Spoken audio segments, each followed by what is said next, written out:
The next supplication, which will be discussed, is found in chapter 2, verse 286.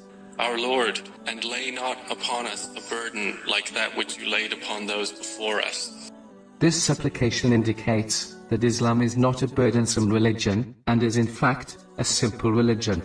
The Holy Prophet Muhammad, peace and blessings be upon him, has confirmed in a narration found in Imam Bukhari's Adab al-Mufrad, number 287, that the simple religion is the most beloved one to Allah, the Exalted.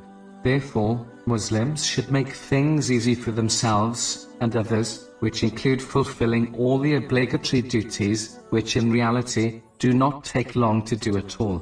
They should take some time out during the day to study and act on the established traditions of the Holy Prophet Muhammad, peace and blessings be upon him, so that they improve their character towards Allah, the Exalted, and people, gradually and easily. Overburdening oneself often leads to giving up, which is highly undesirable, whereas building up one's piety, gradually over time, is far easier to achieve and maintain throughout one's daily routine.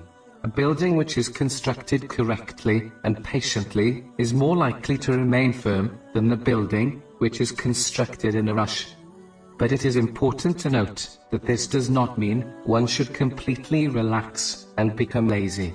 They should instead take small and regular steps towards increasing their knowledge and obedience to Allah, the Exalted, as this is the very purpose of their creation. Islam teaches one to maintain a balance between standing still and excessively exerting themselves. The middle way is the best way.